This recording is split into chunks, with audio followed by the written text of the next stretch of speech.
Today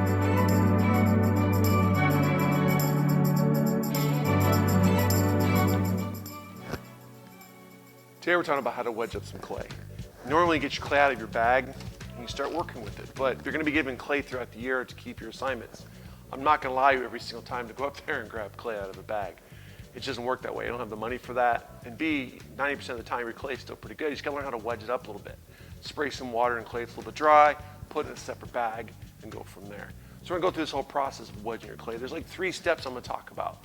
One for small amount of clay, one for a little bit bigger, and one for a large. You probably never use a 3rd stage, but it's good to learn these different stages of how to wedge up clay, so you understand the whole process behind it. So let's get started. Today we're talking about how to wedge up clay. The first way to wedge is pretty simple. You're going to take the 2 pieces of clay that you have and kind of just slap them together, break them apart, slap them together, break them apart, slap them together, break them apart, slap it together, break them apart. What you're trying to do with this is kind of just break the clay together. When you have a small amount that fits in the palm of your hand, this makes it extremely easy to do this technique. Very easy to do it. It doesn't take a whole lot of work to do this, but it just kind of gives it, if you're pinching, making something small, you gotta do it pretty quickly. You wanna be able to wedge it all back together, and if I take a wire tool, cut it in half, have a nice even consistency of the clay. That's the first method, which is taking the clay and wedging it up. Method number 2 we're going to talk about today is it's like a kneading kind of way of wedging clay.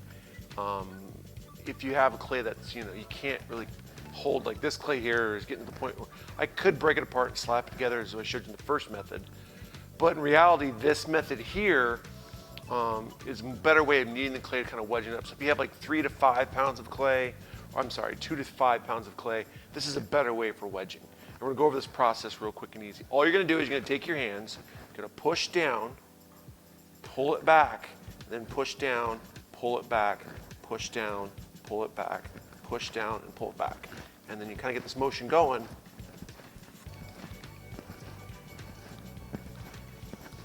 You see I'm putting some force behind it. You can watch the table wiggle.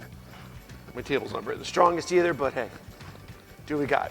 So kind of just wedge the clay up, get it nice and wedged. As I do it about 20 times in my head, I don't press as hard. Slow down, and then I take my ball of clay, cut it off, and see what we got. And it should be nice and evenly up wedged clay. Let's see. You want to make sure the grain's all nice consistent. There's no air pockets, no holes, no different consistencies of clay. That is how you knead the clay. We'll go over the final stage next. The 3rd and final stage, we're talking about wedging up clay, is the shell method of wedging. It's controlling a small amount of clay in a small part of your hand. A lot of you guys probably will never use this method.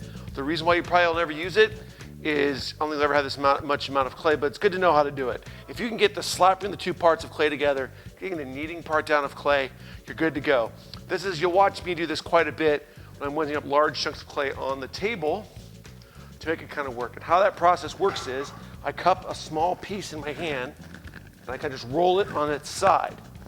And why it's called a shell method, if you look off to the side of it when I'm in the middle of doing it, it kind of looks like a shell. And all I'm doing is really controlling this small part of clay and going around it. Like I said, when I'm wedging clay up on the clay table, stuff like that, this is a good method to use. If you're using a lot of clay, for example, you're doing like, you might be throwing when you get to advanced ceramics, this is a really good method to learn how to do to wedge up your clay to make it usable. Again, 10 to 20 times.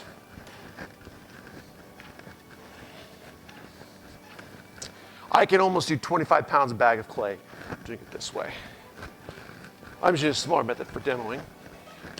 Then I kind of wind up on itself.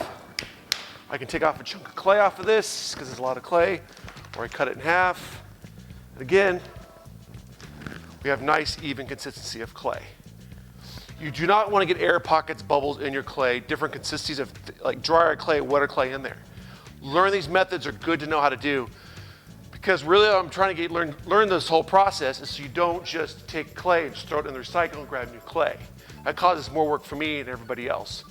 Budgets are tight, I gotta make this work. So if you can learn how to recycle your clay, keep it fresh, keep it looking good, You have plenty of clay to easily get the first projects done, or as you're working along your project like that, you can keep your clay nice and consistent.